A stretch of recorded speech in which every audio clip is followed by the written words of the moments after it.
Talkline on the MetroNews Radio Network. Do not attempt to change the station. You are surrounded. We interrupt this program to bring you an emergency news bulletin. Repeat, this is an emergency bulletin. Keep your radio turned on. Holy smoke. From the studios of the West Virginia Radio Corporation and the MetroNews Radio Network, the voice of West Virginia, comes the most powerful radio show in West Virginia. This is MetroNews Talkline with Hoppy Kercheval. Check set line up, link. Activated Telos telephone. Switch network control from Charleston to Morgantown. Stand by. Cue Hoppy. You're on. Good morning. Welcome to Talkline on Metro News in and around the great state of West Virginia. Hoppy Kercheval with you. Joe Nelson, our producer today. Deborah Martinelli handling the video stream. You can watch us at wvmetronews.com on the Metro News channel. Phone number 1-800-765-8255. Email me, talkline at wvmetronews.com. Tweet me at Hoppy Kercheval. Text me 304-TALK 304. Want to make sure that we do not forget to mention right off the bat, to mention today the anniversary of Pearl Harbor, December 7th, 1941, the day that will live in infamy, according to President Roosevelt when he spoke to Congress. When the Japanese attacked Pearl Harbor, we lost 2,335 U.S. servicemen, and 1,143 were wounded. 68 civilians died. Of course, it dragged America into World War II. 4 long years of war would follow. 8 battleships lost that day, including the USS West Virginia, and the mast. As you know, the mast of the USS West Virginia, after it was decommissioned after the war, the mast is at Ogilvy Plaza at WVU. So, again, make sure we mark the anniversary of this day, the attack on Pearl Harbor, December 7th, 1941. Now, coming up this morning, we're going to talk about the president's speech last night. You probably watched it. It was brief, and it was essentially saying we want to calm everybody down. We got this covered, so we'll talk to Congressman Evan Jenkins about that in just a moment and some other things as well. Also coming up, we have reported on the slowdown in the natural gas industry. How bad is it exactly? When will it come back? We'll talk with Alan Gilmer of Drilling Info. He'll join us and give us his latest. Yes, we will talk about the Mountaineers. Brad Howe joins us from Metro News Sports. Talk about not only the game, but also the bowl situation for West Virginia as they will go to the Cactus Bowl. Coming up in the 11 o'clock hour, Chris Hamilton, chairman of the West Virginia Business and Industry Council, BIC.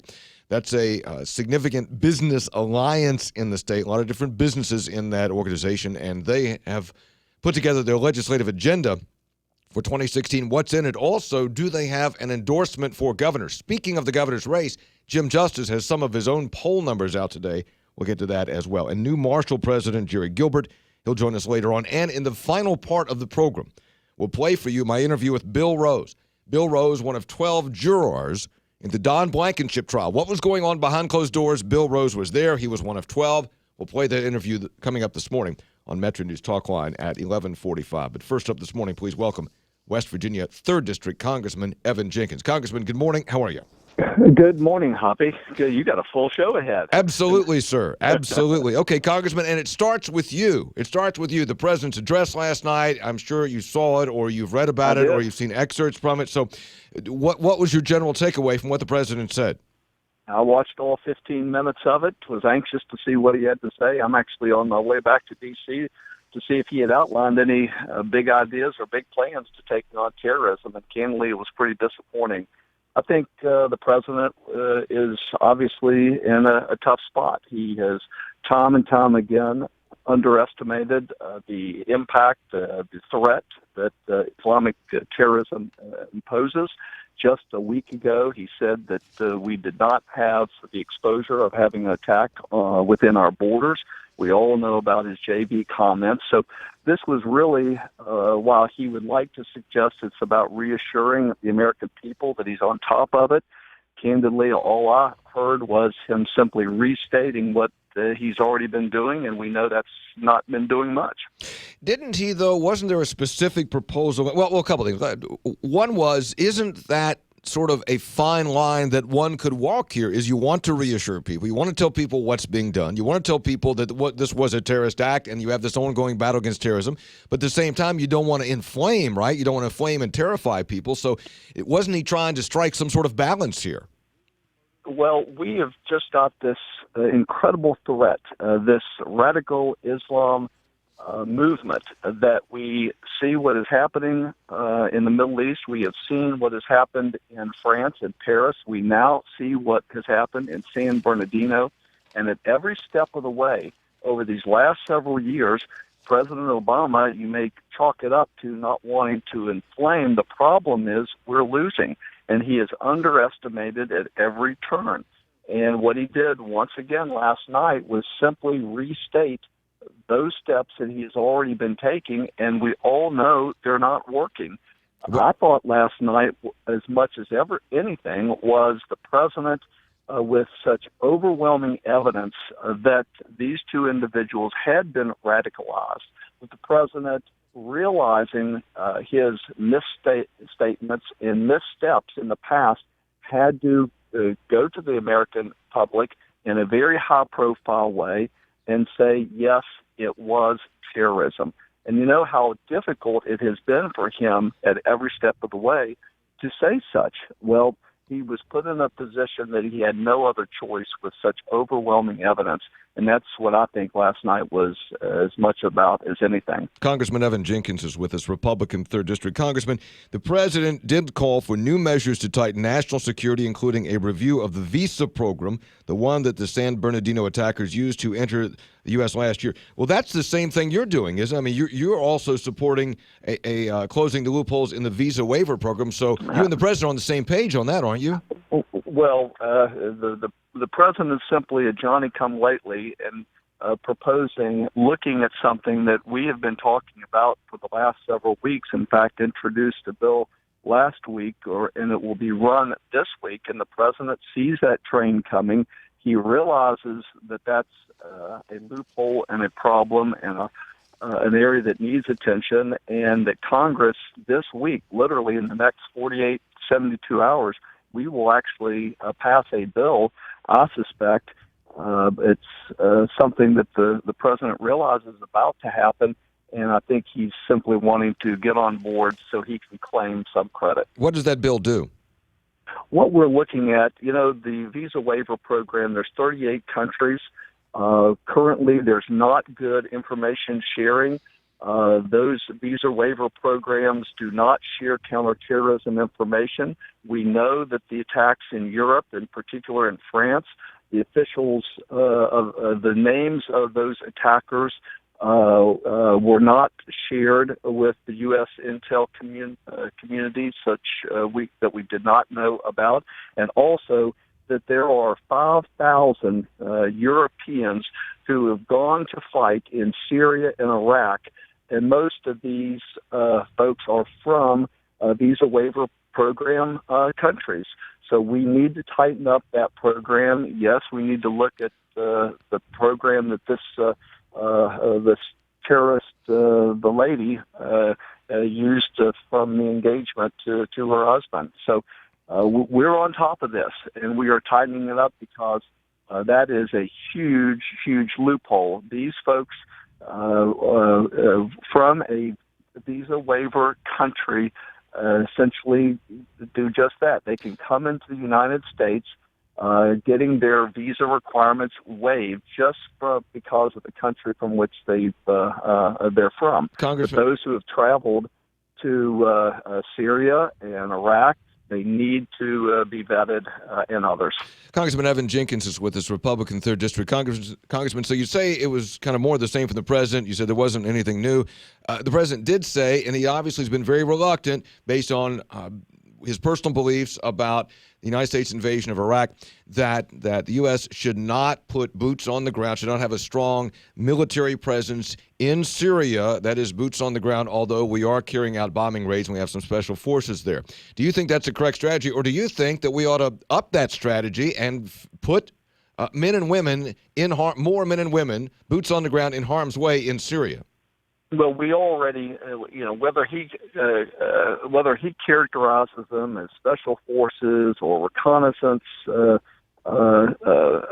forces, we know we have effectively boots on the ground there. What I would really like to see is this president marshal the military minds, the best counterintelligence, anti-terrorism forces, to put together a very complex, bold plan that will actually lead to the true destruction of ISIS and winning this. What makes you think he's not doing that would- now? What makes you think he's not doing that now?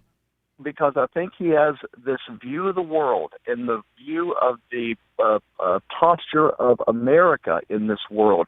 I just simply don't believe this president believes in American leadership and American exceptionalism to advance the fundamental beliefs that we have in freedom and justice and liberty. And what he is doing is curtailing what the best military minds would suggest is a way to truly defeat and destroy ISIS. Let me switch gears, Congressman, and ask you about the highway bill. We finally have a long-term highway bill that the president signed last week, $305 billion over 5 years. What's West Virginia's take out of that? I think it's going to be about $2.3 billion. What big projects will that pay for, and how will that change road work in West Virginia? Well, this is something that is a game changer for West Virginia. We have been now over 10 years where Congress has not been able to do a fully funded multi-year highway bill. We've got that now. Huge success. It means over $2 billion over just the next 5 years. It allows West Virginia to plan ahead. You don't build roads overnight. You can't design them. You can't construct them. You can't set forth a long-range plan. We can do that now. But one of the magics of this is not only can we do big projects, whether it be King Coal or Coalfields Expressway, getting these projects and others back on track, is everywhere I go, there's a bridge, there is a slip, there is a slide. And one of the things this bill does for the first time, it allows federal highway dollars to be used on bridge replacement and repair that are not on the federal highway system. It gives the states more flexibility, and that's critically important to the people of West Virginia. So what this does is $420 million of federal highway dollars this year, and that increases each and every year all the way up to $480 million in year 5. So $2 billion gives the state the ability to do some things we just haven't been able to do. It creates hope, it creates jobs, it creates opportunity for the people of West Virginia. Congressman Evan Jenkins from West Virginia 3. Congressman, thank you for coming on. Drive safely back to D.C. We appreciate it. Thanks so much, Hoppy. All right, good to talk to you. We're going to take a break and come back. We'll talk more about what the president said last night. I watched it, and I just have a little bit different take, but we'll get into that. And when we come back, we'll talk with Rachel Sutherland, Fox News Radio in Washington, D.C. about that. Also coming up, we'll talk about the slowdown in gas drilling. How long is it going to last? Brad Howe joins us from MetroNews Sports. Mountaineer Nation, pretty displeased after Saturday. They are going to a bowl game. It's a long, long way away, the Cactus Bowl out in Phoenix. Also coming up in the 11 o'clock hour, Chris Hamilton, West Virginia Business and Industry Council. Later in the program, Bill Rose. Interview I did with him, one of 12 jurors in the Don Blankenship trial. What were they thinking? Well, we'll tell you. He will tell you later in the broadcast. It's here, the year-end Blockbuster sales event at your Central West Virginia Jeep Giant. Northside Chrysler, Jeep, Dodge, Ram trucks in Summersville. Inventory is huge, and so are the savings. Come on in now for this deal. A 2016 Jeep Cherokee Latitude 4x4 cold weather group. Yep, you're going to need it. Satellite radio. Retail price $29,230. Blockbuster price $24,999. You save over $4,200. It's only the beginning. See us in person or online at NorthsideWV.com.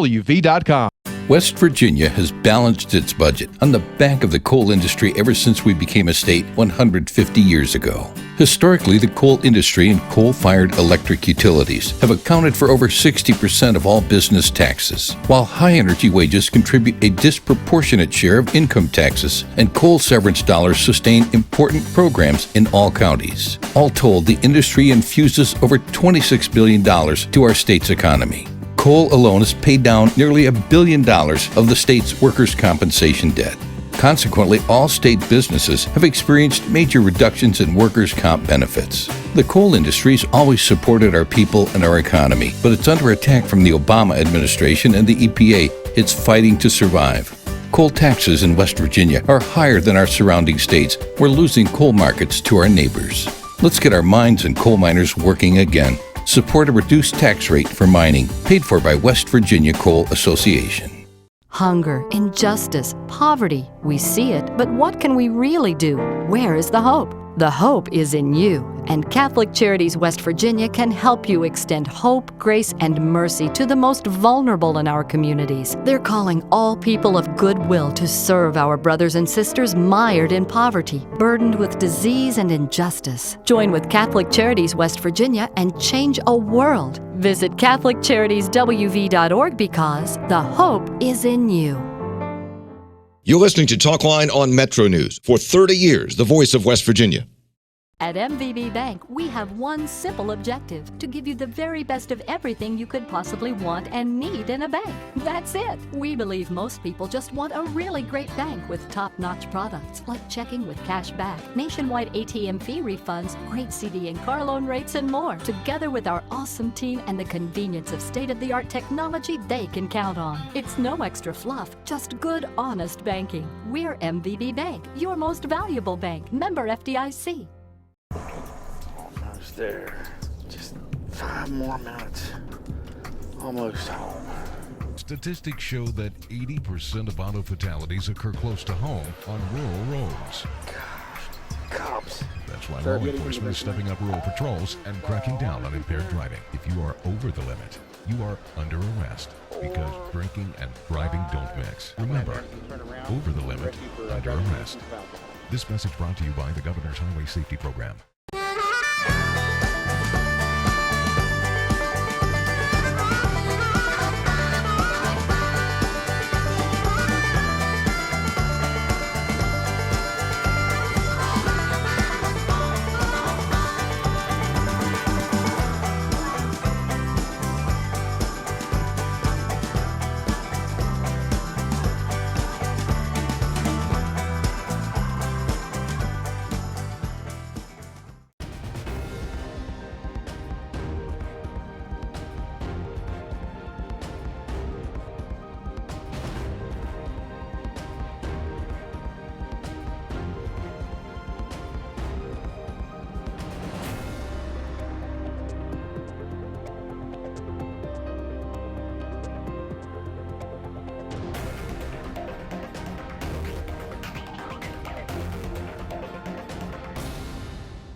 Talkline presented by MVB Bank, your most valuable bank, member FDIC. Let's go to Rachel Sutherland, Fox News Radio, Washington, D.C., on the president's speech last night.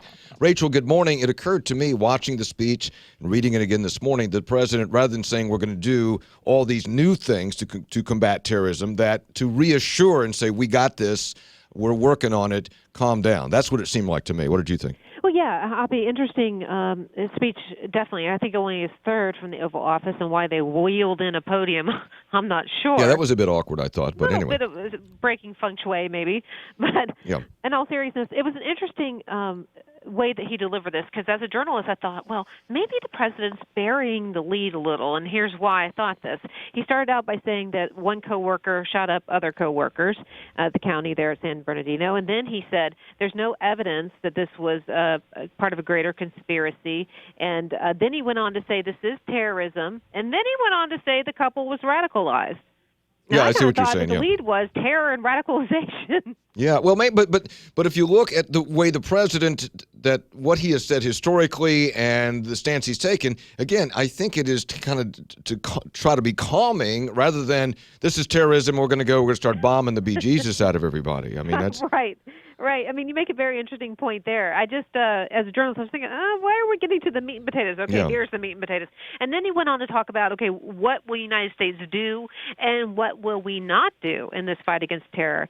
And I thought it was interesting that he talked about, he used the word radicalization, he used the word Islam in this speech, but he didn't put the two together and say radical Islam, but I think he came closer than he's ever has before. Yeah, I think you're right. So what's been the reaction to the president's speech? Well, I think that by and large, Republicans like Senator Marco Rubio, who's on the campaign trail, wants his job, is saying that, gun control, okay, but it probably wouldn't have prevented this. Pretty much every Republican I've seen has said that because the president mentioned maybe banning weapons from those on a no-fly list, like no-fly, no-buy kind of legislation. Also making it harder to have those assault-style rifles that were used in the attack. Some people are saying, well, hold up. I mean, there were pipe bombs. There were IEDs in these people's homes. When people are radicalized, they'll strap a bomb onto a kid. Right. And it's I tell you, I think the challenge for this president or any president is to try to cut through the clutter. I mean, when there's so much that gets said on mainstream news and social media after an attack like San Bernardino, we have the presidential campaign, everybody's saying things that's making news. It's hard even for the president of the United States from the Oval Office to cut through all that and make points that people follow. I just think it is in this environment. But yeah, it is. It's hard to really get the meat and potatoes of what he's trying to say and not get lost in all the clamor of it all. And certainly the swing voter will play a key role with this election, because there's some people who are like, I'm maybe more in line with social issues with the left, but I want someone to do something about terrorism. Right. Yeah. Rachel Sutherland, Fox News Radio, following that story in Washington, D.C. Rachel, thank you very much. Thanks. All right, appreciate it. I watched it, and I thought a couple things. One was that it was, I just think it was meant to be. Now, whether it accomplished this or not, I'm not sure. Probably not. But it seemed as though it was meant to be a calming speech, a we got this type of speech, rather than a speech of action. Saying there were a couple things in there about the visa program and about gun control, but basically it was saying we're working to protect America. We're aware there's a terrorist threat, there's this existential threat, and we got this. Meantime, don't overreact that he's not going to overreact with military action, which is a consistent theme from the president, because he always thought that the Bush administration overreacted with the invasion of Iraq, and that we should not overreact in how we treat our fellow citizens, how we approach the religion of Islam, etc. So now, I'm not sure the speech accomplished a whole lot, but that was what it was meant to be. So and it's consistent with his presidency. I mean, he has been very reluctant and continues to be reluctant to say, okay, this is Islamic radicalism, and we're going to take the fight to them, and we're not going to be satisfied with just bombing targets from 30,000 feet. We're going to put soldiers on the ground. We're going to put men and women in harm's way, and we're going to wipe them out. So it was just, I think, if I could sum up what the speech was, and it was this slang term, we got this, and calm down. That's what I thought the takeaway was from it. Okay, we got a break. We'll be back. When we come back, what's happening to the natural gas industry? I mean, that was a game changer. Is it still? And when is the bust? Well, not exactly the bust. When's that going to end? Talkline on MetroNews, Voice of West Virginia.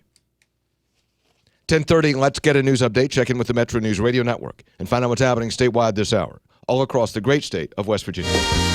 West Virginia Metro News, I'm Shauna Johnson. Future federal highway funding is now more than just a proposal. President Barack Obama signed a $305 billion bill into law back on Friday. It will result in $2.3 billion in highway construction funds to the Mountain State over the next 5 years. State Transportation Secretary Paul Maddox says after more than 30 continuing resolutions from Congress on highway funding, it's great to have a plan in place, stability that will allow for planning.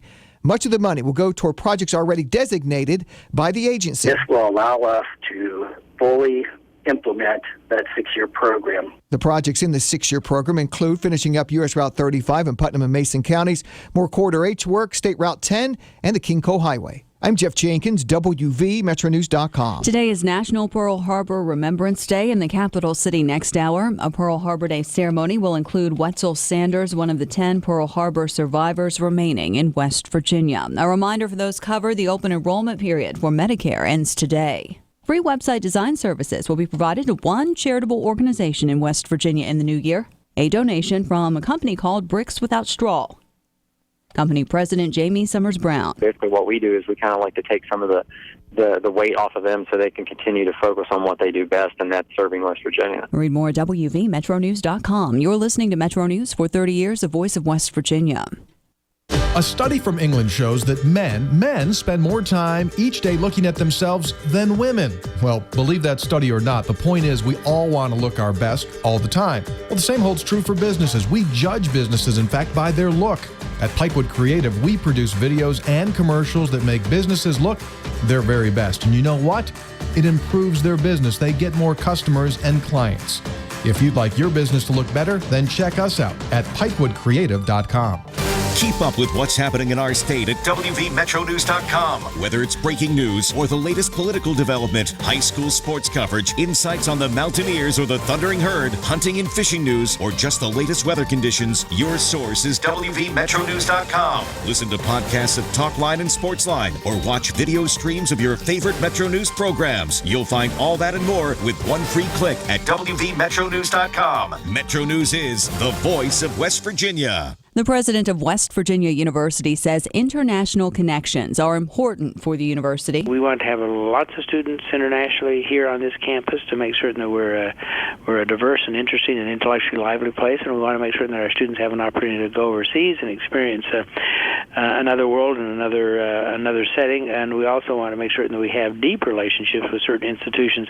Gordon Gee and several other WVU administrators recently traveled to the Middle East. From the Metro News Anchor Desk, I'm Shawna Johnson.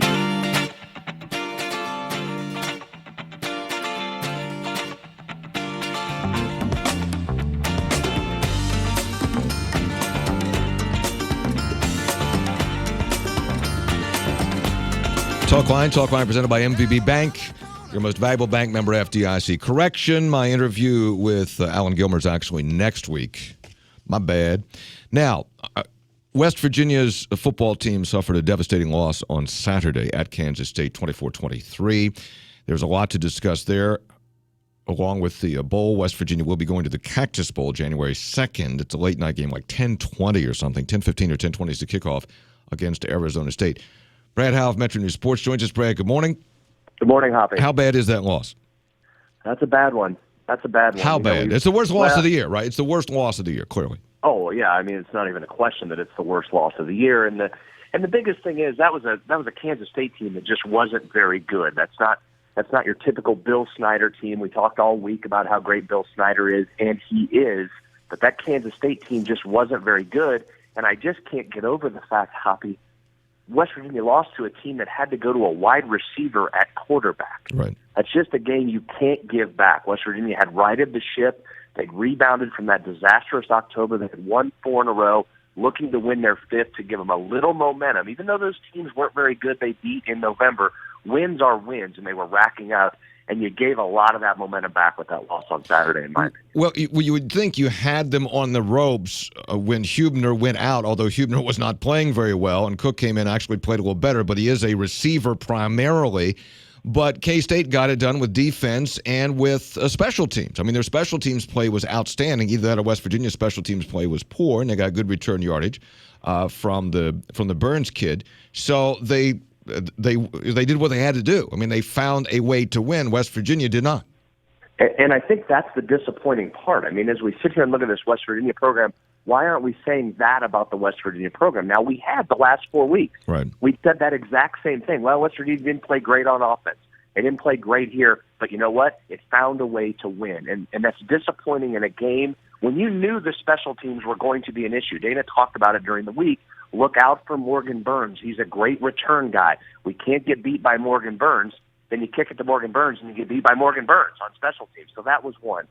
Well, let me ask you. Let's talk about that. Is that again? And we're in the business of second guessing. Say, why'd you kick it to Morgan Burns? Well, he felt the special teams have been good all year. He felt they had the personnel to stop Morgan Burns. So that's a coach's call. Was it the wrong call? I guess in hindsight, it was absolutely. But yeah, so that's the thing. In hindsight, it was absolutely the wrong call because you got beat by one of the best returners in the country. The flip side is what Dana is saying, and he's a little bit right. West Virginia came into that game number 1 in the conference in kickoff coverage. Right. We talked all about Maryland's great return guy, Will Lively, earlier in the year, and I was on there screaming, "You're big boy football. Don't be afraid of people. Kick it to him. Go make a play."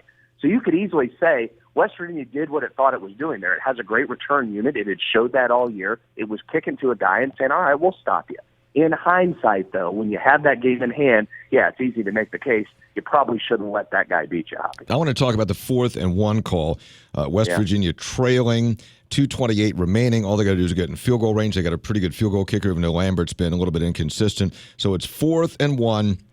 And I don't get too deep into the whole question of play calling thing because I do defer to actual coaches on that. However, it's 4th and 1, and it looks like the zone read where he fakes it to Smallwood or was going to hand it to Smallwood, but the end closes in. So Skylar Howard takes the ball. He obviously was limping and gimpy because of an ankle injury earlier in the game, kind of trips over his own foot, doesn't get the first down. Holgerson says afterward, quote, I wish we'd called something different. I thought we had the look. He had the edge. He just couldn't get there. I should have took that into consideration. So the coach was honest about taking responsibility for the call, essentially admitting it was the wrong call. Yeah, and that just shocks me. I'm with you. I generally try and avoid nitpicking on single play calling, and here's what I'll say. If under normal circumstances, I like that call a lot. Skylar Howard had run for 200 yards over the last 2 games. That was clearly a weapon. You could obviously see the defense crashing and keying on Wendell Smallwood.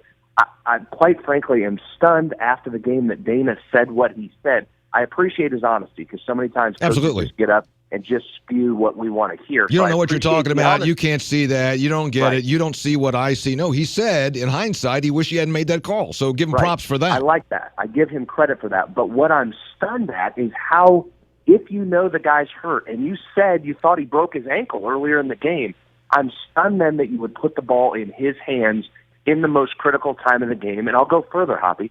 For a guy whose bailiwick is offense, Dana Holgerson is on this staff because he is supposed to be an offensive guy. So to fail and make that questionable play call on the biggest play of the game from the offensive side of things, I can't believe that's where it landed. That really surprises me. If Howard was that hurt or was having that big of a problem running, to put the ball in his hands and expect him to outrun a Kansas State defense is curious at best. Brad Howes with us, MetroNews Sports. Okay, the bowl game. What's your take on the bowl game? Yeah, I think from an opponent standpoint, there's a lot of storylines there. SWU assistant Todd Grant, Keith Patterson, the former defensive coordinator here, is on that staff. Arizona State remember, they were a sexy pick for college football playoff contention early in the season in preseason. They lose their opener to A&M. So I like that opponent. I like all of that. If I was on this trip as a player, I would like going to Arizona. Good climate. You get to play. It's weird. You're playing in a baseball stadium, but it also has a little bit of a different and cool factor to it. I think from a fan standpoint, it's really tough. That's going to be a tough game to get to. And here on the East Coast with that game kicking at 10:15, I'm just not sure how many people are going to stay up till the conclusion of that game. So I'm intrigued personally. The football fan in me is intrigued by this matchup a lot. I just wish it was earlier in the day so more people that stay home in this state could watch it a little more easily. Yeah, the game does have a lot of storylines. It is a name opponent. It's a great destination for the players. That'll be fine for them. However, as you said, that is about as tough sell as you can get for the fans, not only those who might want to go to the game, and it's an expensive trip. I mean, go look on the website today and about flying to Phoenix. Expensive hotel potentially. And then even for fans who just want to watch the game, say, well, the thing doesn't kick till almost 10:30. What the heck? That's tough. That's the tough part you're dealing with. And we've seen this throughout history with West Virginia. Fans can drive to a bowl game. They're going to turn out, and they're going to turn out in droves. It gets a lot more difficult when you have to start factoring in flying, and you're flying so far out west. But I get that. That's one of the bowl tie-ins. It's just the other part of the late kick here on the East Coast. And again, they're doing it because it's 7:15 local time, and they're trying to draw locals into the game. So, yeah, that's a disappointment. I am intrigued by it. The challenge will be, though, Hoppy, before we even get into breaking down the team, the challenge is it's, in essence, a home game for Arizona State. Right. So this turns into, yes, it's a bowl game, but it's in essence another road game for this West Virginia team to go try and win. Brad Howes with us, MetroNews Sports. Okay, what is the status, in your opinion, right now? We don't know from Shane Lyons because he keeps his cards very close to his vest. So what is the status, in your opinion, of Dana Holgerson right now? How much did he lose? How much did he lose in that loss Saturday? Well, I think you always talk about when it comes to negotiations, you talk about leverage. I think he did give some leverage back if he had much to begin with. The biggest question with this negotiation and why we keep talking about Dana's job status is he only has 2 years left on his contract after this season ends. That's extremely rare in the world of Power 5 football. There are only 2 guys that I could find in my research that coached this year with only 2 years remaining. So that just doesn't happen. So generally, ADs will come in at this point and offer up an extension, or you just cut ties.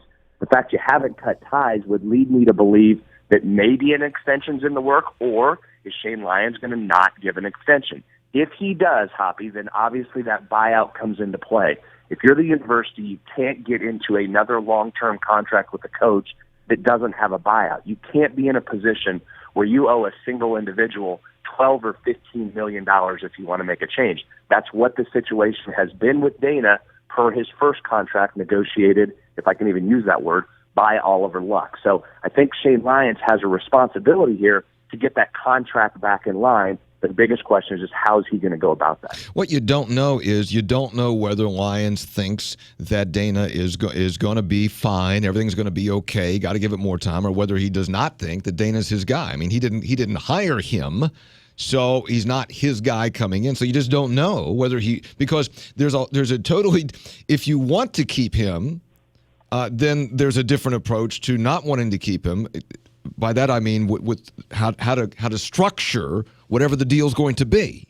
That's you just hit on the key point to this whole thing. You're exactly right. What does Shane Lyons think of Dana Holgorsen? Start with that, and once you answer that question, then the approach becomes the next move. There's been reports out there in the media, I think it was Mitch Vingle at the Gazette-Mail says no extension is forthcoming.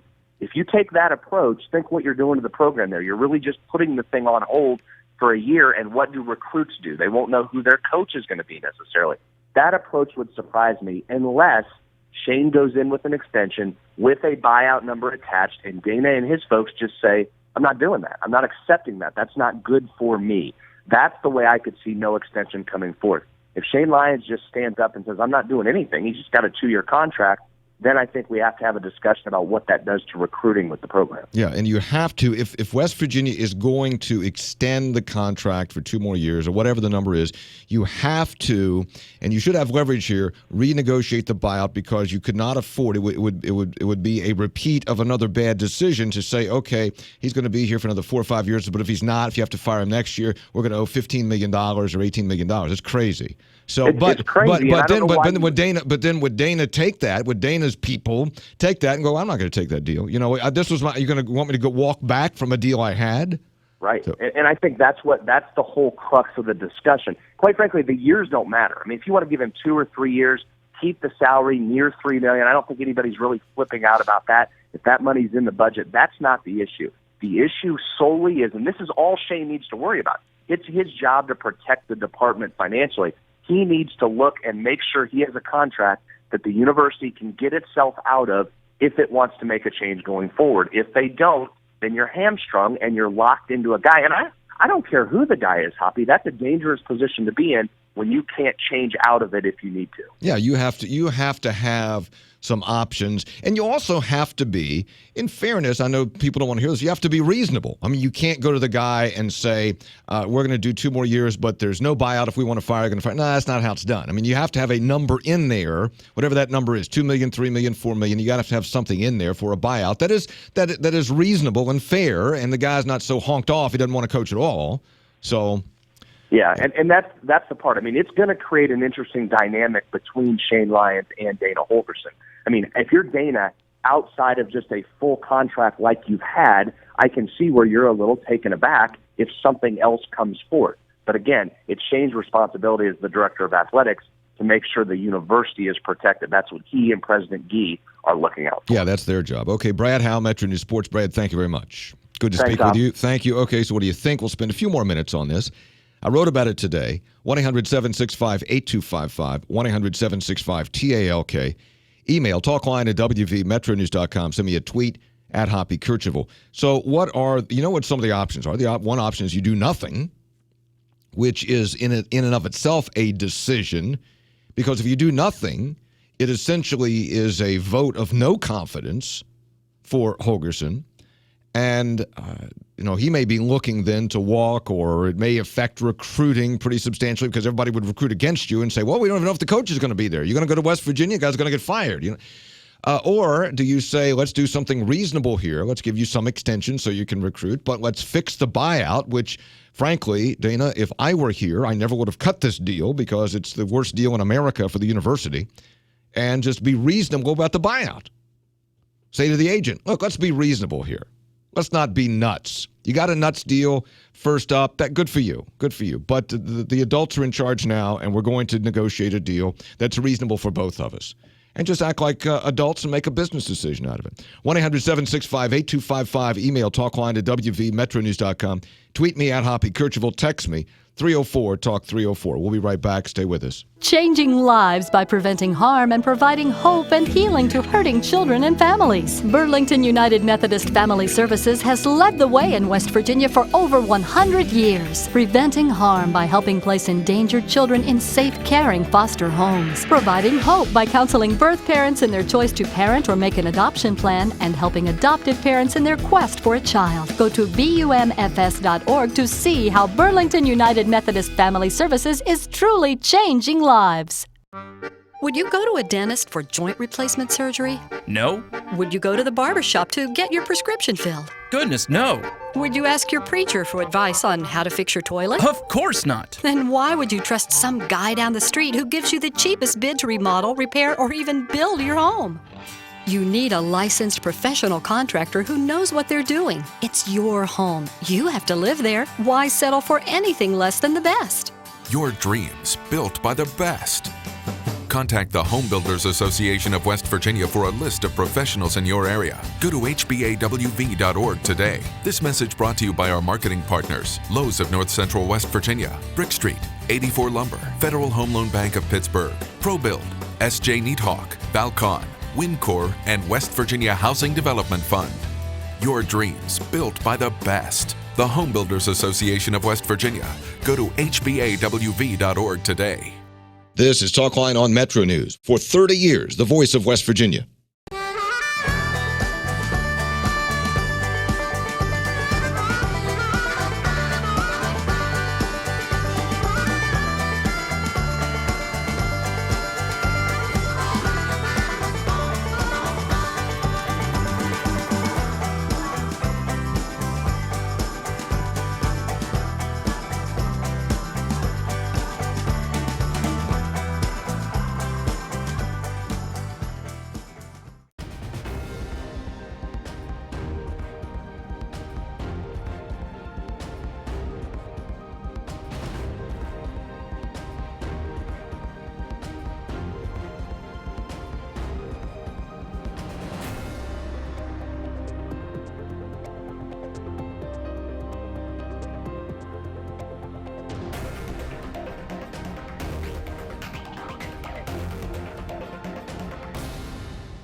There. Just 5 more minutes. Almost home.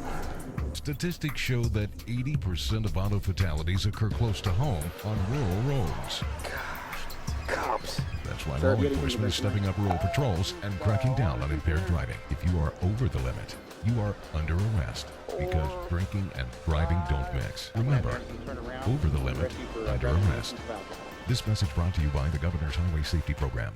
At MVB Bank, we have one simple objective: to give you the very best of everything you could possibly want and need in a bank. That's it. We believe most people just want a really great bank with top-notch products like checking with cash back, nationwide ATM fee refunds, great CD and car loan rates, and more. Together with our awesome team and the convenience of state-of-the-art technology they can count on. It's no extra fluff, just good, honest banking. We're MVB Bank, your most valuable bank. Member FDIC.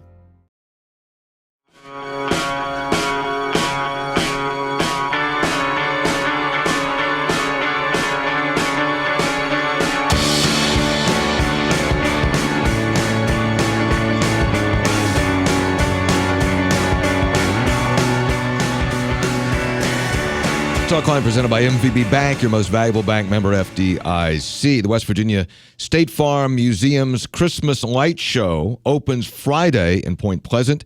Each tree, shrub, and building will be decorated with over 3 million lights, and Santa will, of course, be there, make nightly appearances at the country store, enjoy hot chocolate and cookies while taking in one of West Virginia's most dazzling light shows for holiday light shows near you. Here's the website. Go to WV.com. Go to WV.com or call 1-800-225-5982. 1-800-225-5982. Email from Marie Hoppy. My feeling last week was that if schools, can't read that if schools that didn't have winning records would be going to bowls this year. There are too many bowls. So where are the Mountaineers going? The Motel 6 Cactus Bowl.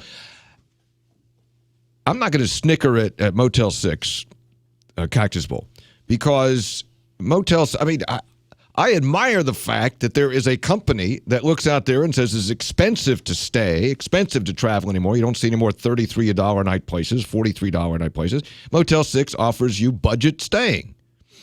No issue with that. That's America. That's capitalism and free enterprise. I celebrate that. And I think that for the players, this is a good trip. Phoenix, the Southwest, in wintertime, weather should be pretty good. You're playing in, it's a baseball stadium, but it's a fairly new pro stadium. You got a name opponent. So in that sense, there's nothing wrong at all with that bowl. The downside is, again, as we've just talked about, that you're going to limp into it.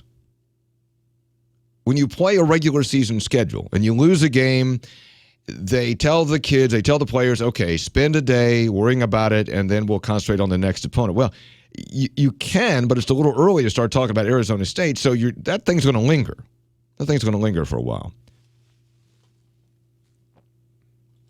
Bob says, Hoppy, let Dana Holgerson walk. We'll never get beyond the present unacceptable level with him.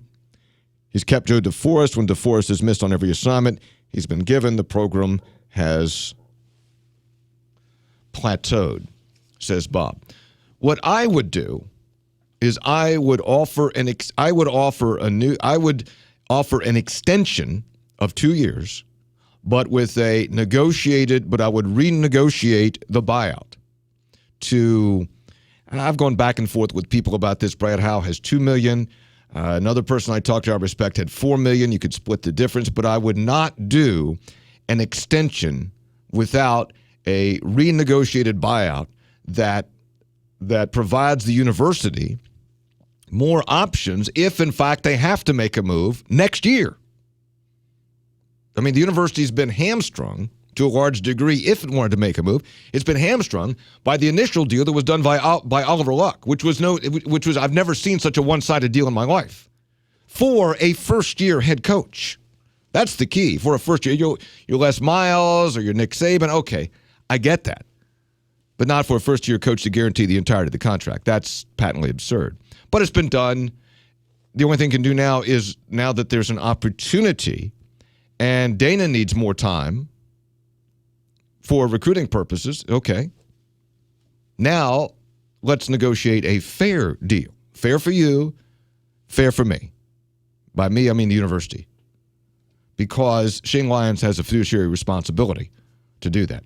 Quick break. We'll be back. Stay with us. 1-800-765-8255. Email me, talkline at WVMetroNews.com. Tweet me at Hoppy Kercheval. Look around your holiday table this year and think, how many faces are missing because they've had to leave home to find good jobs in more technology-driven, economically diverse states? The High Technology Foundation is working to keep young, educated West Virginians here at home by attracting high-tech companies to our state. The High Technology Foundation is helping build stronger West Virginia families by building a stronger West Virginia, because there's no place like home and family for the holidays. Learn more at WVHTF.org.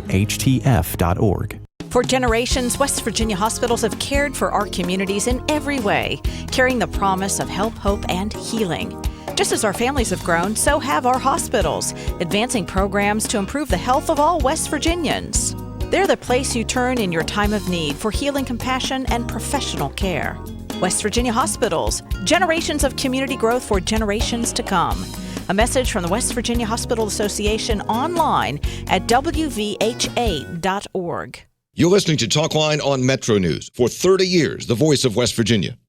Almost there. Just 5 more minutes. Almost home.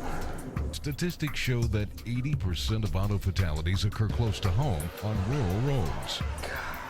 Cops. That's why law enforcement is stepping up rural patrols and cracking down on impaired driving. If you are over the limit, you are under arrest because drinking and driving don't mix. Remember, over the limit, under arrest. This message brought to you by the Governor's Highway Safety Program.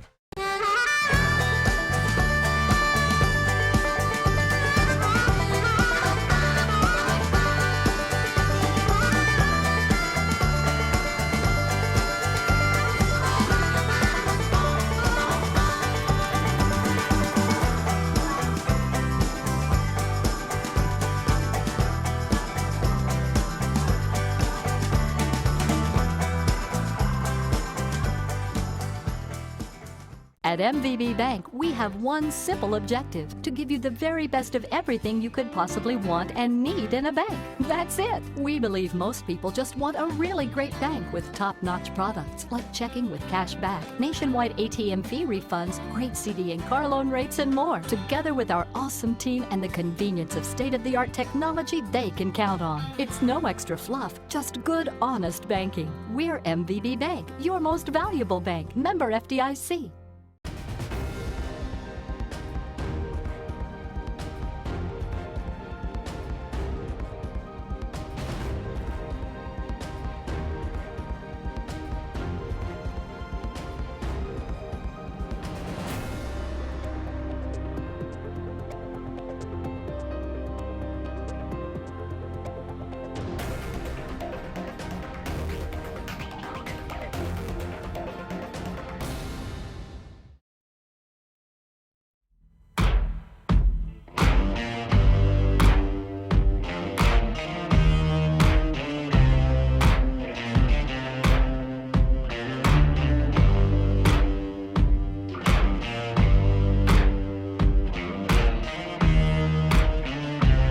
Talkline presented by MVB Bank. MVB Bank, your most valuable bank, member FDIC. Hoppy, email, there are too many bowl games. Well, there are. I tell you why there are other bowl games. It's because it's programming. I mean, college football is a valuable commodity. Look at it as a commodity. It's a valuable commodity, and ESPN sees it as valuable live sports programming. That's why there are all these bowls. If they could, they'd have more. That's why they know. I mean, 5 and 7 teams are going if they meet the academic standard. Hey, Jim in Morgantown, what do you think? Hoppy, I want to ask you something I know nothing about. So if I'm on the wrong road, you tell me, All and right. I will accept your beating. All right. We have always seen someone who has a job, and we've looked at that person and said, how in the world did they get that job? Mm-hmm. Okay, now this is not aimed at Coach Holgerson. This is the football program as a whole. And I am not a football expert, period. But my question is, and this is to you, do you think because of what was done with the Big 12, and I understand all the stuff about the SEC and the money and all, okay, is West Virginia going to ever be competitive for a national championship? Jim, I got a break, but you have asked a fundamental question that I do not have the answer to, but it is a fundamental question in this whole debate. You're on point. This is Talkline on MetroNews, the voice of West Virginia.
Welcome back. Hour number 2 of Talkline on the Metro News Radio Network in and around the great state. Hoppy Kercheval with you. Joe Nelson, our producer.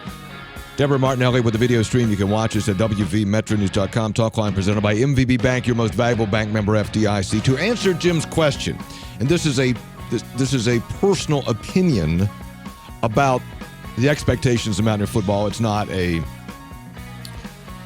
more than that. But I think it is reasonable to expect most years 7, 8, 9 wins in that range, maybe 10, 7, 8, 9, 10, somewhere in that range, and knocking off every year, knocking off one of the, 1 or 2, the big 3 or 4, that kind of thing, and every 4 to 6 years making a run at the title. I think that's reasonable. I don't think that's overly optimistic. I don't think that's selling yourself short. I think that's reasonable. Somewhere in the 7, 8, 9, 10 range. Bowl game almost every year because 6 wins gets you to a bowl game. And every now and then you have a stinker of a year for a variety of reasons. And then correspondingly, every 4, 5, or 6 years, maybe 5 or 6 years, you make a run at the title. That's what I would think would be reasonable, in my opinion. Now, the Business and Industry Council is a leading business organization in West Virginia. A lot of business groups are a part of this umbrella group, BIC, Business Industry Council. They got a conference tomorrow. It's a pre-legislative conference and reception. The head of the Business Industry Council is Chris Hamilton with the West Virginia Coal Association. Chris, good morning. How are you? Good to talk to you. Good morning, Hoppy. Good morning, Hoppy. Very well. Good morning. What do you got there? Is that a fire alarm going off? What's that noise? Well, I think it's on your end. When in doubt, blame the other guy. I think it's my fault. Okay, well, let's start with the legislative agenda that BIC is going to have. You guys have broken into economic development, taxation, legal and workforce fairness, energy, substance abuse. Let me start with taxation. Is BIC going to support the coal industry's call for a lowering of the coal severance tax, or what will be BIC's tax proposal? BIC has been following the Tax Reform Committee all during the interim throughout the year since the last legislative session. I think BIC is in a position to support whatever relief we can afford the state's energy industries, the extractive industries, as they're going through a tough time. Chris, let me interrupt you. We definitely have an issue. We definitely have an issue. I'm going to do this. I'm going to take the break. We're going to get the phone thing straightened out and come back because we have an issue. So we'll take the break. We'll come back. We'll hook up with Chris Hamilton, figure out the phone situation because I don't want to have you listen to that the whole time. We'll be right back. Stay with us. Hello, I'm your neighbor. Your sister. Your son. Your granddaughter. I was broken, hungry, helpless and hopeless. Catholic Charities reached out to me in hope, faith, and love. They were there in my time of need, and they'll be there for you. No matter how old or young you are, Catholic Charities of West Virginia offers hope, help, and love for all ages. Visit CatholicCharitiesWV.org and find your hope today. Catholic Charities West Virginia is an equal opportunity employer and service provider.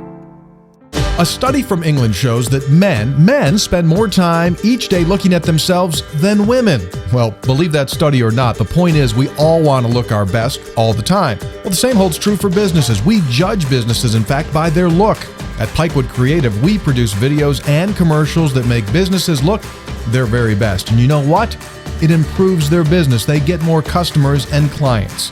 If you'd like your business to look better, then check us out at pikewoodcreative.com. 'Tis the season to start saving. At MVB Bank, it's easy with our new 12-month CD. Start earning 1.15% annual percentage yield with a minimum deposit of just $1,000. To start your CD savings today, visit our jolly team at any MVB location or call us at 844-MVB-BANK. It's sure to keep you off the naughty list next year. MVB Bank, your financial life made easy. Member FDIC. This is Talkline on Metro News. For 30 years, the voice of West Virginia.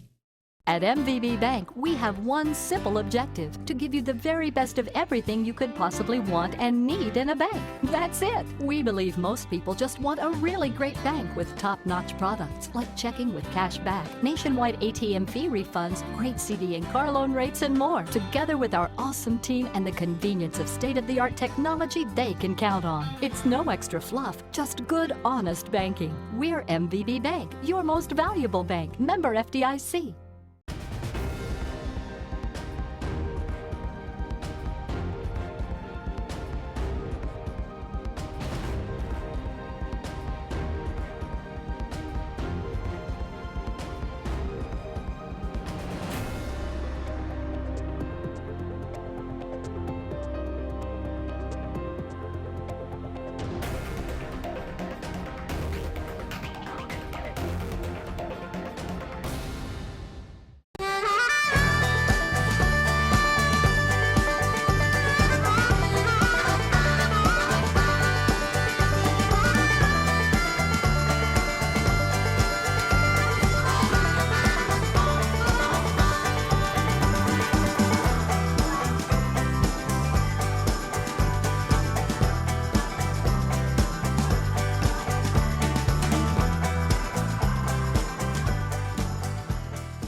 There.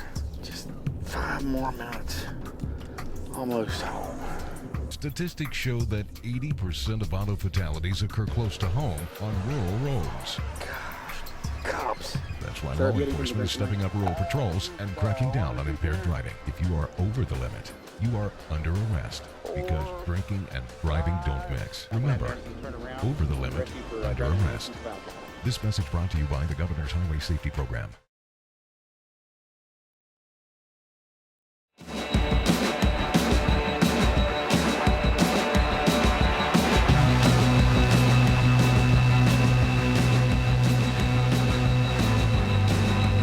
Chris Hamilton is with us with the Business and Industry Council in West Virginia. They have a pre-legislative conference and reception tomorrow. Leading the Change is the title of it, and they got a couple. They're going to talk about what their agenda is for the session. All right, Chris, let's start again. So I ask you, will Business and Industry Council support the coal industry's call for lowering the severance tax? Thank you, Hoppy. I think we got a better reception Yes, we now. do. I think the Business and Industry Council is going to support the governor, the legislators' initiative to provide whatever assistance the industry needs to maintain its viability. And it's just not coal; it's both our energy. It's our complete portfolio of energy industries, and particularly the extractive industry. So I think there's a number of issues that's being planned for the upcoming session, and I think we'll find the Business and Industry Council will be supportive of those various initiatives. What kind of things on taxation? I mean, there was a big talk about tax reform. I'm not sure if anything ever got off the ground. So anything specific that BIC wants or will support on taxation or tax reform or tax changes? Again, it's what we want to do is it's sort of a wait-and-see posture at the current time, because there has been a years-long work been put into that, and there's been a number of proposals that have been discussed. So we're waiting to see the final report, which hopefully will be released here in the next couple of weeks, and then we'll appropriately respond. Chris Hamilton's with us. He's chairman of the Business and Industry Council. Okay, another issue that BIC has identified is legal and workforce fairness. What does that mean, and does BIC have specific proposals there? We do. We have a specific piece of legislation which basically puts that local decision-making into the hands of each and every worker, whether or not they want to belong to an organization that represents the employees, and if so, what organization they may wish to join. It's been regarded as been characterized as workplace freedom, and we're seeing a trend throughout the country. More and more states are developing workforce freedom or right-to-work provisions within their state law, which provides workers a basic fundamental right to select whether or not they want to be represented by a particular union. So the Business and Industry Council is going to support right-to-work legislation. I think Republican leaders are going to support right-to-work as well. Chris, as I say to a lot of folks who've been around a long time, you've been around a long time. You know that labor will go to the mats on this. Is BIC ready to go to the mats? Is BIC going to go to the mats as well on right-to-work?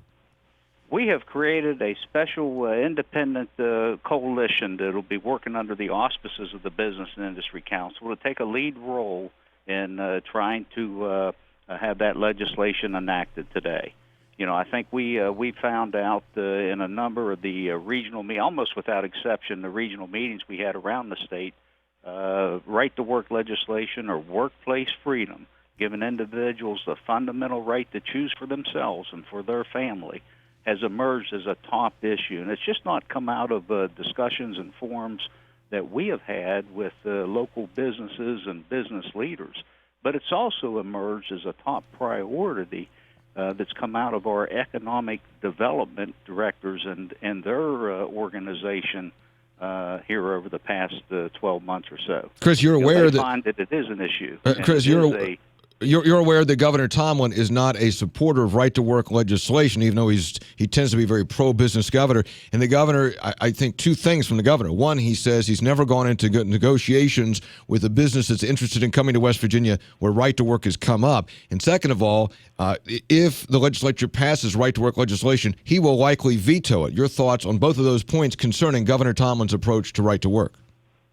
Well, I understand that the governor has made those statements, and of course we're going to work with the governor and his programs, but we may find ourselves at odds on this particular piece of legislation. We hear from the economic development directors in all 55 counties who often say that the issue never makes it to Charleston as it relates to various businesses or industries wanting to relocate in West Virginia because it's known nationally. The world knows that West Virginia has a closed shop and is not a right-to-work state. So with that said, there's many companies, many businesses that look to relocate that simply mark West Virginia, off of their list of viable locations based on that aspect alone of our state's business law. Chris Hamilton's with us. He's with the West Virginia Coal Association, but speaking to us today in his capacity as chairman of the Business and Industry Council, which is going to tomorrow announce its have a pre-legislative conference and reception to talk about its priorities for this legislative session. It's called Leading the Change. It's going to be from 9 a.m. to 6:30 tomorrow at the Marriott in Charleston. One of the topics that BIC is interested in is energy, just generally energy, but anything specific from BIC on energy? Well, the whole state's concerned about energy. There's not a conference that's held that energy doesn't emerge as a top priority issue.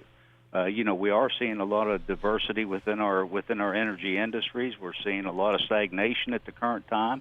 We're also all operating under this 60-pound gorilla in the room, which is the president's Clean Power Plan, and ultimately the consequences that the implementation of that plan will have on the state of West Virginia. That's probably the single most important policy issue before our electorate, our legislature, and the governor at the current time. And everybody, is working together to try to find workable solutions so that we can preserve our current volumes of energy that we produce and consume here within the state, but also look towards other options that could help us meet compliance in the long term with that very, very onerous plan about to be implemented. Chris, another issue that you're going to talk about tomorrow is substance abuse.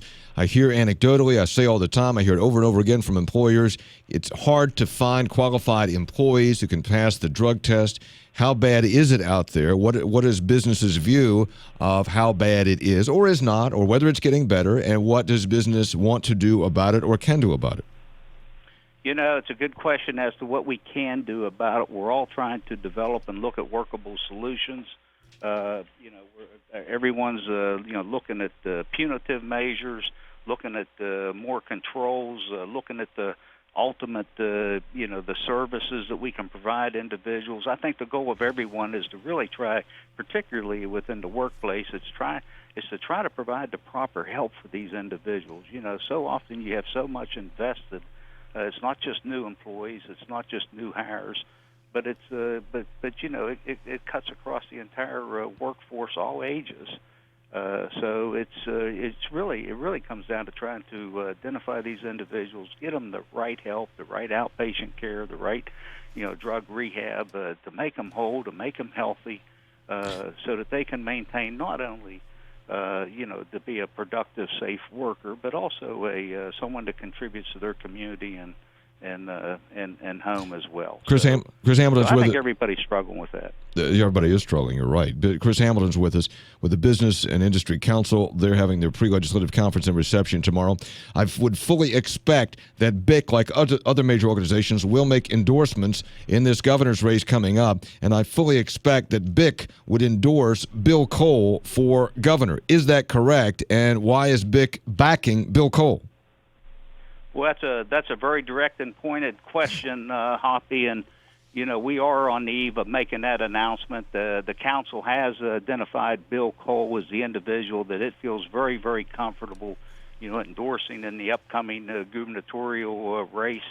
In our mind, he's the right choice to lead the change West Virginia so desperately needs. He has the knowledge, skill sets, desire, fortitude to make the changes and tough decisions that will eventually lead to a brighter future for all West Virginians.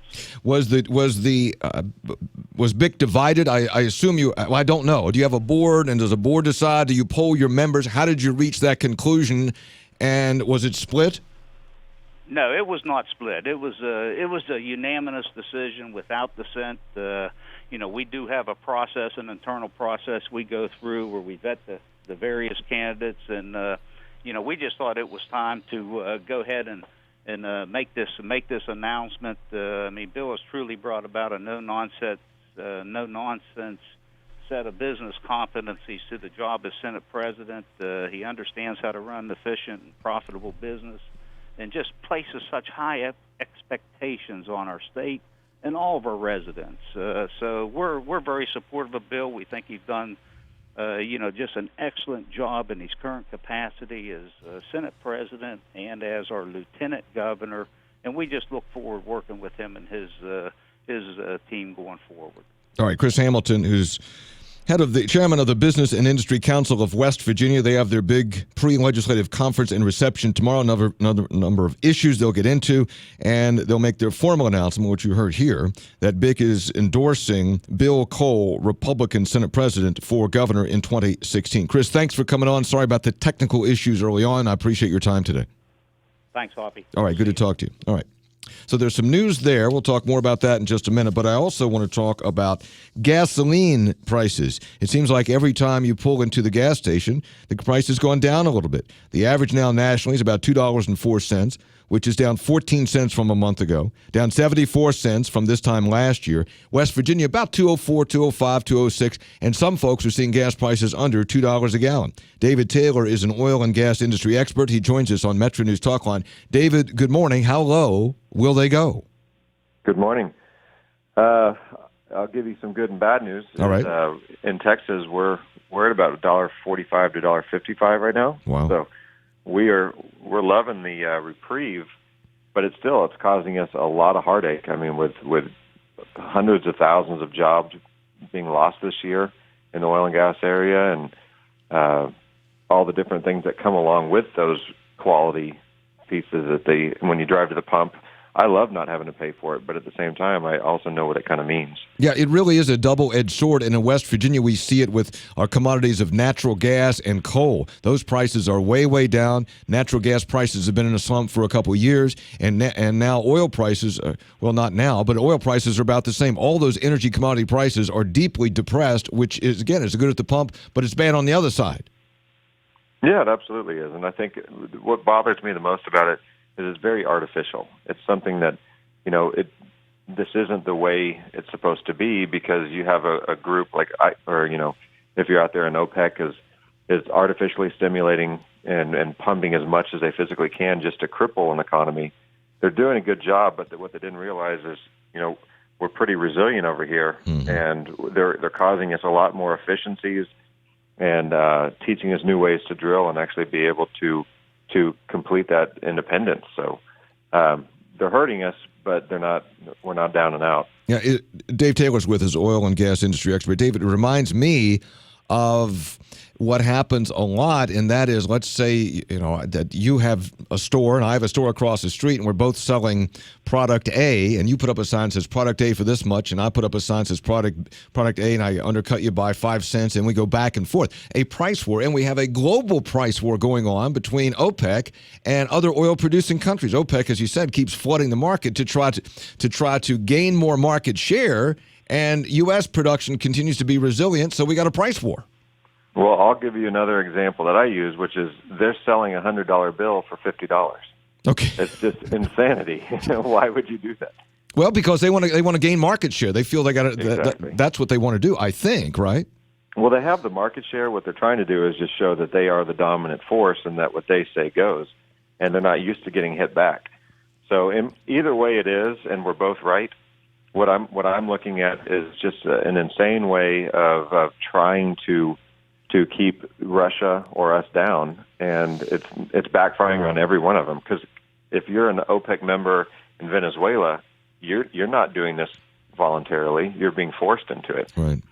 So anyway, I think at the end of the day, especially here in Texas, I mean, we actually have a crowdfunding company that lets people invest into oil and gas, and they're getting better returns than they've ever had because we're changing the strategy of investment and letting people come in there as cash buyers. Now, some people were overinflated when they bought something, right, and they just overpaid.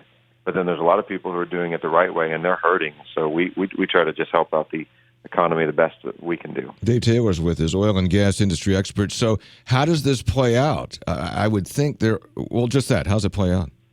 No, I mean, I really think that for the next quarter, maybe even 2 quarters, you're going to start seeing lower prices. And I think you might even see in some places in the United States $1 a gallon, which we haven't seen since the 90s. So a lot of happy people are going to be out there.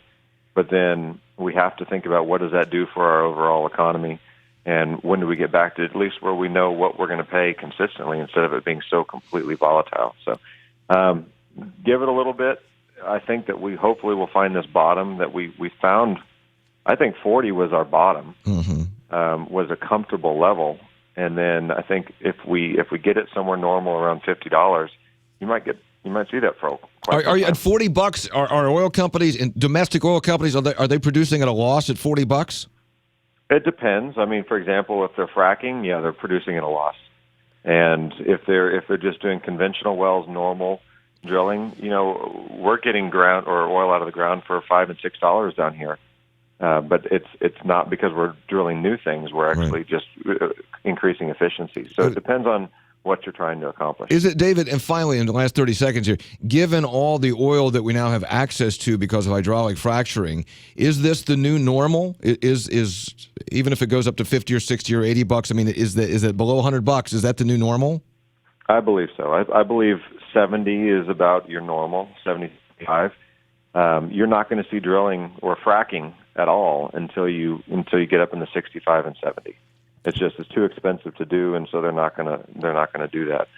But I hope that that's going to be around the new normal, 75. David Taylor, oil and gas industry expert. David, we appreciate your time. Thanks for coming on today. Thank you very much. All right, man. Good to talk to you. It really is fascinating what's happened. I mean, in my lifetime, yours too, probably. You remember we were running out of oil. It was scarce, gas lines. Now we have a global price war, which has driven down prices to historic lows, factoring in inflation. When we come back, new president of Marshall University, Jerry Gilbert, he joins us next. Talkline on MetroNews, the voice of West Virginia. 11:30, let's get a news update. Check in with the MetroNews Radio Network. Find out what's happening statewide this hour, all across the great state of West Virginia.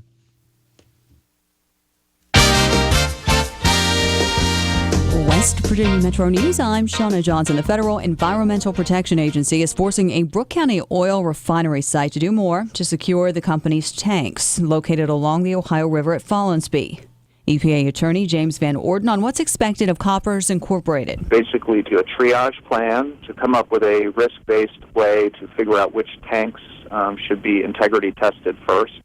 And submit that to EPA for its approval, and then undertake that integrity testing under that plan. During an inspection, he says the EPA found the site was not prepared to contain oil in the event of a spill. Several water intakes are located along the Ohio River downstream from that site. Just more than 5 months left until the May primary election in West Virginia. Tonight, Senate President and Republican gubernatorial candidate Bill Cole speaks at the Nicholas County GOP's 5th annual Christmas banquet and awards dinner. Senate Minority Leader Jeff Kessler, a Democrat running for governor, meets with residents tonight in Pineville in Wyoming County. More than 108 years have now passed since the Monongah mine disaster. It was December 6, 1907, when more than 360 miners were killed in the explosion at the Fairmont Coal Company No. 6 and No. 8 mines. State Transportation Secretary Paul Maddox is among those applauding the passage and signing of the $305 billion federal highway bill. It's very nice and quite a relief to be able to know that we've got a 5-year highway bill. You're listening to Metro News for 30 years, the voice of West Virginia.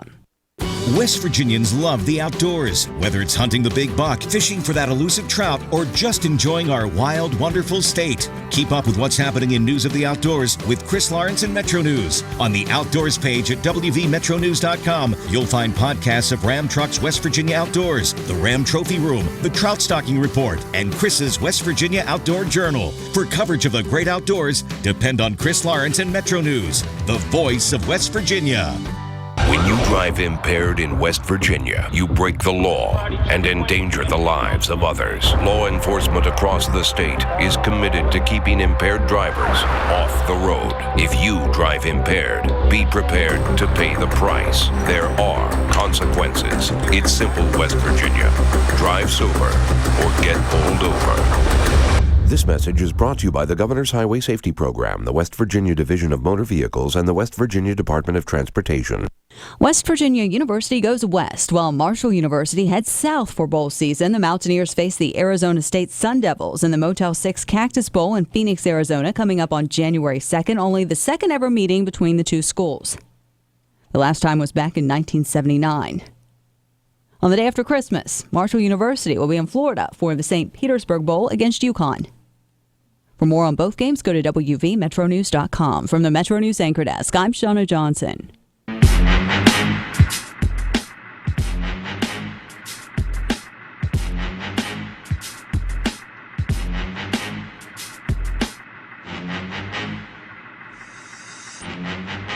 Talkline presented by MVB Bank, your most valuable bank member, FDIC. Welcome back. I'm Hoppy Kercheval, glad to be with you today, and glad to welcome to West Virginia the new president of Marshall University, Dr. Jerry Gilbert. Dr. Gilbert, good morning. Congratulations. Welcome to West Virginia. Good morning, Hoppy, and thank you very much for having me on the show. I'm very excited about moving to West Virginia and leading Marshall University. Well, it's great. It's great to have you here. You're at Mississippi State now, right, as a vice president? I am. Mm-hmm. How long were you there, or had you been there? I've been here a long time, 27 years, and this is a new phase in my career, and I'm very excited to be transitioning from Mississippi State, which is a great university, to Marshall, which is another great university. So it's a great opportunity for me and my wife, and we're very excited about it. What attracted you to Marshall? What attracted Marshall to you, do you believe? What's the nexus of the two of you? I think Marshall is at a turning point in terms of being able to jump to the next level. I think they have got a lot of great things in place, and that was attractive to me, going to a school that has the potential for upward mobility in terms of their prestige, their size, their national recognition. Also a very strong athletic program, which I'm pleased about. And I think my background, I'm a biomedical engineer, and certainly Marshall has a strong liberal arts tradition, which I am very supportive of. But also in recent years, the health-related fields, the School of Medicine, the STEM areas have been strong. So I think my background in those areas were attractive to the Board of Governors, and I think that was one reason that they thought I might be a good leader for Marshall in this next period. So I'm excited to have the opportunity to do that. And I really do feel like we can take the base of the liberal arts and really add the health-related fields and the STEM to it and project a opportunity for high school students to come to Marshall and get a unique, very powerful college education that will really prepare them for this century. So that's what I'm excited about in terms of the academic programs that Marshall has to offer. Dr. Jerry Gilbert is with us, new president of Marshall University, takes over the first of the year. Dr. Gilbert, since you have a career in higher education and you've been a vice president for many years, you know that big institutions are can be hard to change. The things are kind of set in their ways. They're like this big ship. So there are going to be things that you want to do or things that need to be done. How do you, as a leader, make those changes? I think, you have to be a good communicator, and that's something that I've told the search committee and also all the groups that I've met on campus. I want to be visible. I want to not only be talking to people, but I want to be listening to the campus. And I think by creating a sense that we're in this on a team together and that we're going to move the university forward, I think you can create an energy and a sense of togetherness that will help you sort of bring people around to new ideas and new vision, particularly when you can create a vision that's exciting to people. And that's what I want to do, is create an exciting vision for the future of Marshall so that everyone wants to be on board. And I think that's what you have to do. You have to communicate, and you have to be able to create an image and a vision for the future. This will be a significant change for you too, Dr. Gilbert, I would presume, because you've been a vice president for many years. And vice presidents have to make tough decisions, but ultimately they can pass it off on the president and say, "Well, here's the info. You got to. That's on your desk. Now it's on your desk, Mr. President." Right.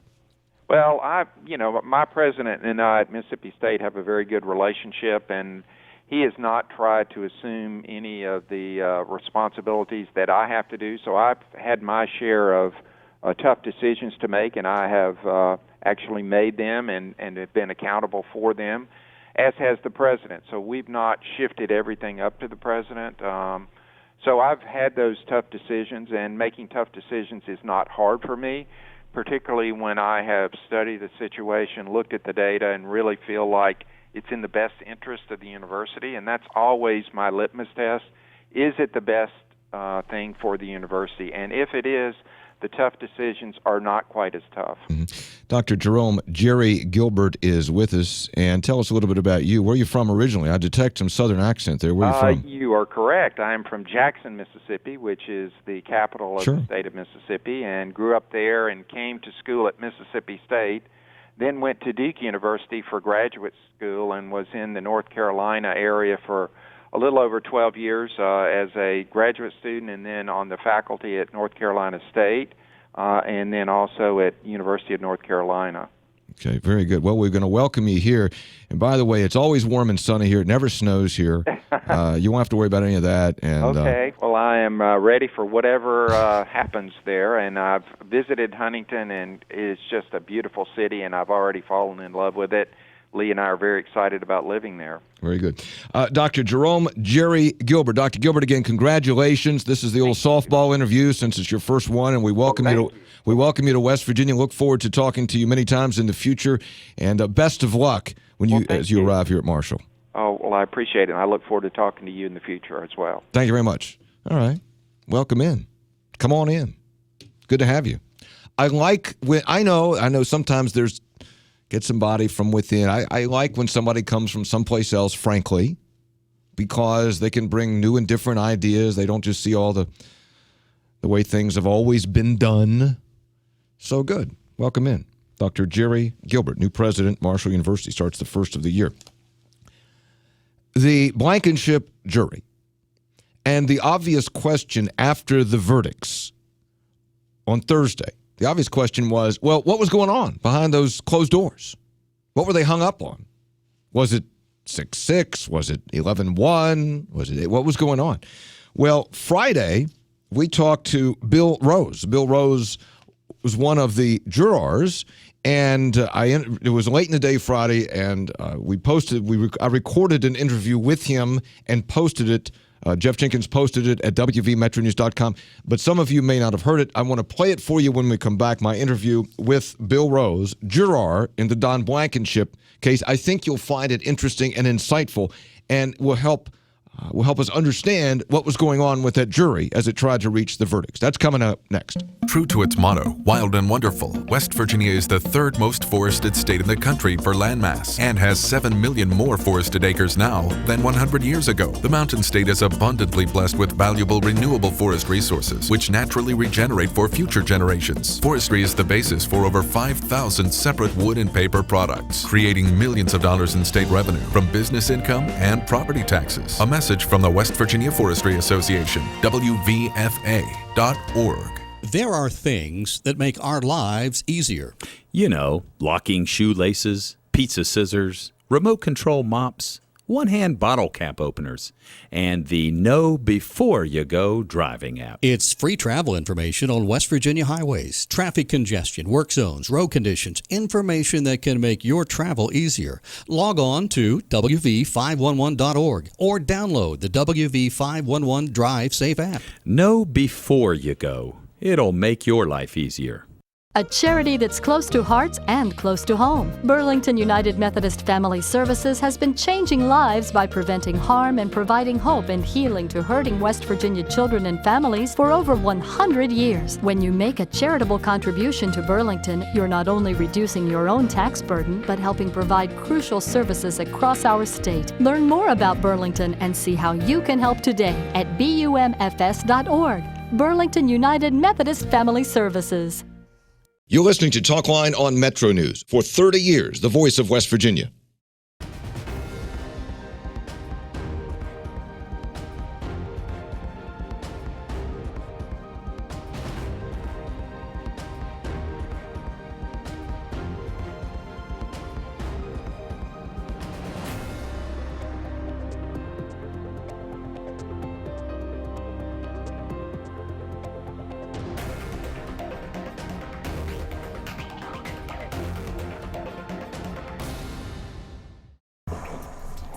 There. Just 5 more minutes. Almost home. Statistics show that 80% of auto fatalities occur close to home on rural roads. Cops. That's why law enforcement is stepping up rural patrols and cracking down on impaired driving. If you are over the limit, you are under arrest because drinking and driving don't mix. Remember, over the limit, under arrest. This message brought to you by the Governor's Highway Safety Program.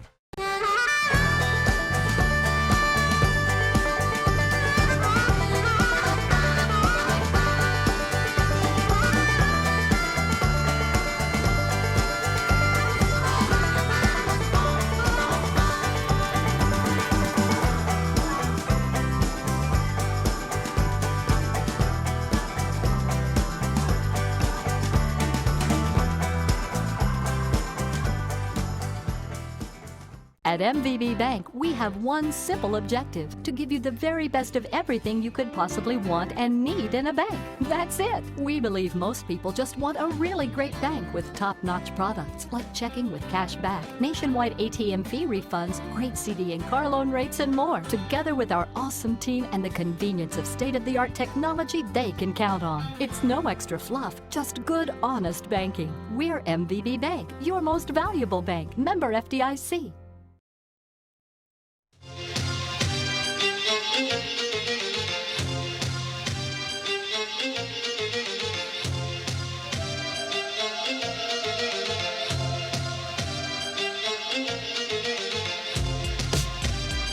Talkline on Metro News. Welcome back. Hoppy Kercheval with you.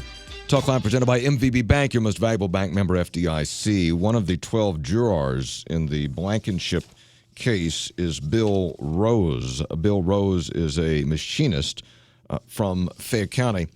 And I talked to him late Friday afternoon, and I started the conversation with, okay, what was pivotal to you? What stood out to you in the testimony?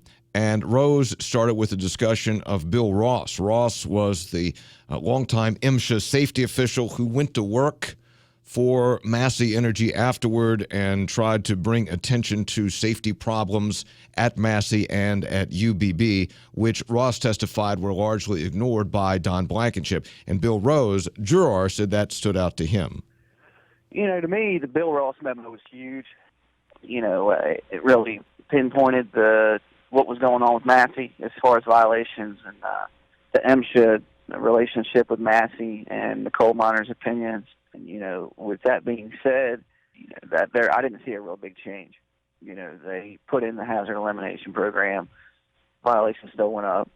I don't have the exact number now, of course, but they did still go up even after the hazard elimination program was in place, which perspired from the Bill Ross memo. And, it really stuck out in my head that what was going on at Massey. Yeah, so what stood out to you was here's Ross, the former MSHA guy, comes on to be the safety guy, and then he tells Blankenship the kinds of things that need to be done, yet nothing fundamentally changes. I don't want to put words in your mouth, but that was the essence of what happened there. Right. And that's what resonated with you. Yes. Mm-hmm. Did you want to get guilty verdicts on all 3 counts? Yeah, in my eyes, absolutely. Why? Well, we got the one on the first one, so that's over and done with. But in my opinion, the big thing, of course, with the second and third statement was we do not condone any violations here at Massey, and we strive to be in compliance at all times, which out of that sentence you highlight condone and strive. And when I hear condone, that means that we don't put up with it. Evidently they did. I mean, they led the nation in violations for, 2006 or 2007 all the way up to 2010 or 2011. I mean, it just kept growing. And then, strive to be in compliance. When I hear the word strive, that means we did everything we could. We tried hard to not get them. And I didn't see it. And others said that they had a reasonable doubt. I mean, just in my mind, I didn't see a reasonable doubt. I mean, and we came to the conclusion at the end because that's just what we could all agree on. Yeah. Wholeheartedly. Bill Rose is with us, one of the jurors from the Blankenship trial. So was there fairly quickly, give me some sense of the jury, was there fairly quickly agreement on count 1? No, that took up until late Wednesday afternoon into Thursday morning before we came to a conclusion there. On count 1. So what was the breakout on that? What was the breakdown on that? Who wanted, don't give me the names, but I mean, how many wanted a conviction and how many didn't, and why did those eventually who did not finally go with conviction? Well, it was like 8-4 or something around those lines. But 8-4, it was 8-4 for conviction of count 1, right? Yeah, well, for pretty much everything. Oh, really? Yes, and then, at the end there, we threw out our opinions and, threw it, gave some evidence and backed our opinions and came to that conclusion. So throughout then, and again, don't let me put words in your mouth, throughout it was pretty much 8-4 for conviction, 8 for conviction and 4 for not guilty on all counts? Right. And that's what the deadlock was? Yes. So if that being the case, then was this kind of a compromise? Okay, don't convict him on 2 and 3, but convict him on 1, kind of a compromise? Well, that's just what we could wholeheartedly agree on. What were the concerns of those who were for acquittal or at least could not convict? What were their concerns? They just had a reasonable doubt. They brought up memos that, he said, why are we getting violations? We need to stop getting these violations. I need explanations on these. The handwritten notes from Blankenship to the different people about the violations. And, they said the hiring of Bill Ross, and then they brought up they implemented the hazard elimination program, and, they implemented the safety innovations and stuff like that. So that was them saying, well, he was trying. Mm-hmm. But, so those who were for acquittal or at least could not convict believe that Blankenship and Massey were at least trying to put safety measures in place, which gave them then reasonable doubt. Right. What was it like in that jury room? Was it tense? Was it amiable? Were there arguments? What was the tenor like, Mr. Rose? That's a popular question. We, were around each other for a little over 2 months, had lunch together, took breaks together, and then the last 7 or 8 days we were in a room locked in a room together for 8 hours a day. We were like family. I mean, everybody had an opinion, and we understood that, and we respected that, and we listened to everybody's opinion, and respected it, and there was never arguments or saying, well, you're wrong or this or that. I mean, it's just each person believes different. I mean, it's just like in everything around the world. I mean, everybody's got an opinion. Mm-hmm. So you might not think it's right, but everybody's got an opinion. But everybody was pretty respectful. It was fairly congenial then? Yes. But throughout the deliberation, it was generally 8-4, 8-4 conviction on all three and 4 not to convict, generally? Right. And then what do you think caused the change? I mean, obviously, 4 came over to convict on count 1, and then 8 said, okay, we'll let go on counts 2 and 3. So what caused the break in that logjam, in your opinion? Well, it happened pretty much right after we got the Allen charge. And the instructions were to sum it up, listen to the opinions and views of the majority for the minority to, listen to the views and opinions of the majority, and the majority to listen to the views and opinions of the minority. And we did that, and we backed our statements and opinions and everything, and that's just what we came to conclude. Mm-hmm. When you did come to that final resolution, do you believe everybody was pretty well satisfied with how it ended up? Was there general satisfaction? I believe so, yes. I mean, we were all glad to get that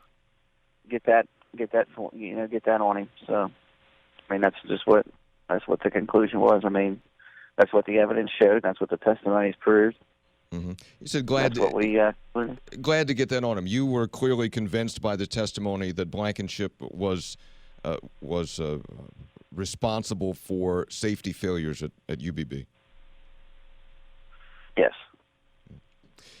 What?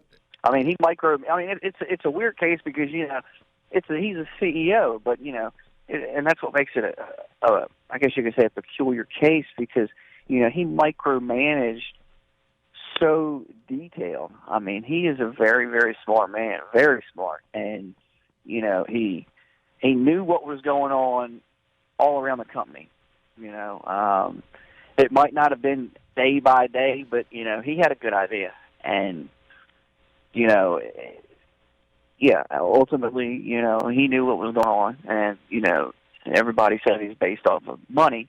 When you're paying $12 million a year for violations, you're going to notice that if you're pinpointed on money, for sure. What did the prosecution's argument of greed over safety, did that resonate with you?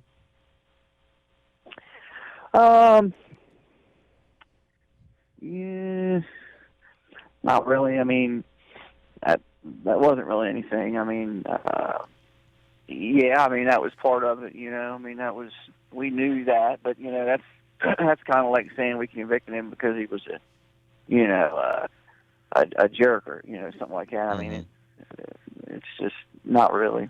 How much, if any, did you all in the jury room talk about Upper Big Branch and the disaster itself and the men who died there? Did that come up? No, see, I wasn't brought up, because we knew that's not why we were there, and that's not what the charges were, based off of. It was based off of the violations with an emphasis on UBB, but it didn't have anything to do with the explosion, and we couldn't deliberate with that in our minds. No. That's Bill Rose, an interview I recorded late Friday. Bill Rose, one of the jurors in the Don Blankenship case. I think a couple things stood out there. One is that he says, and I think other jurors have given interviews as well, but he says it was generally 8-4, 8 to convict and 4 to acquit based on reasonable doubt. And after the Allen charge, the jurors were willing to reevaluate their position. That's when they came up with the conviction on count 1 and the acquittal on counts 2 and 3. Also interesting at the end where he says that UBB never really came up that much, that was not a serious consideration according to him. Take a break and be back. Talkline continues after this. We're in the spirit of giving at MVB Bank this year, and our gift to you includes awesome CD products at great rates, like our 58-month 2.12 annual percentage yield CD. You can start saving today with a minimum deposit of just $1,000. Hurry in now and avoid the holiday rush. This is a present that keeps on earning year after year. MVB Bank, your financial life made easy. Member FDIC. Visit us at mvbbanking.com. In this season of giving, consider donating your used vehicle to Good News Mountaineer Garage. You'll get the best tax deduction possible and the satisfaction of knowing your donation changed the life of someone in need. Good News Mountaineer Garage repairs donated vehicles and provides them to qualified West Virginia families, giving them access to employment, safe, affordable housing, health care, and other vital necessities, and putting them on the road to economic independence. Call 1-866-GIVE-CAR today for Good News Mountaineer Garage. 866-GIVE-CAR.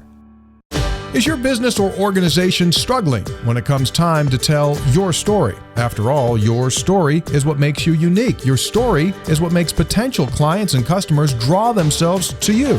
Unfortunately, oftentimes, those stories aren't told and businesses and organizations remain mired in mediocrity. At Pikewood Creative, we produce videos and commercials in a way that make people take notice. If you need some visual help, then visit us at pikewoodcreative.com. This is Talkline on Metro News. For 30 years, the voice of West Virginia.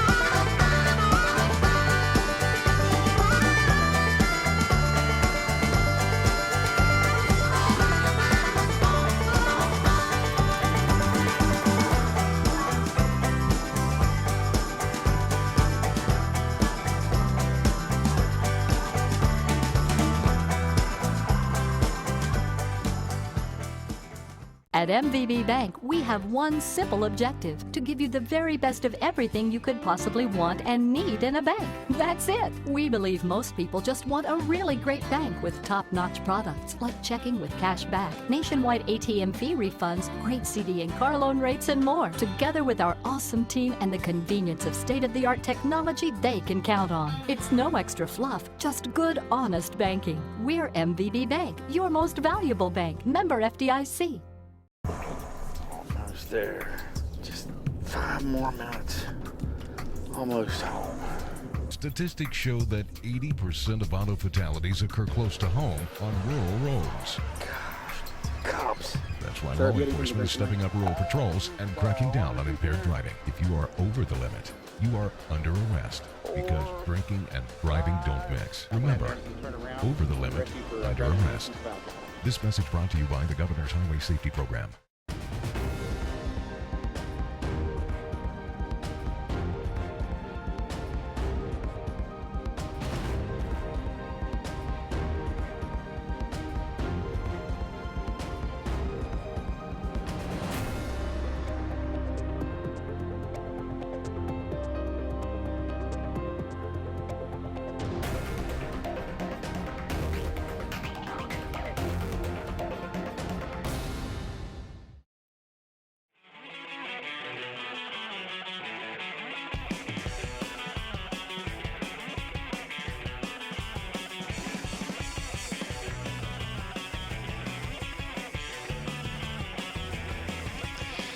West Virginia State Farm Museum's Christmas light show begins this Friday. Each tree, shrub, and building going to be decorated with over 3 million lights in Point Pleasant. Santa is going to be there each night. Hot chocolate, cookies, great event. The State Farm Museum's Christmas light show starts this Friday in Point Pleasant. For more information, go to wv.com or call 1-800-225-5982. Here in West Virginia, there are 2 great jackpot games you can play from the West Virginia Lottery. Powerball has drawings on Wednesdays and Saturdays, Mega Millions Tuesdays and Fridays. Powerball jackpot, $145 million. Mega Millions jackpot, $57 million. Please play responsibly. See you tomorrow. This has been Talkline on Metro News, the voice of West Virginia.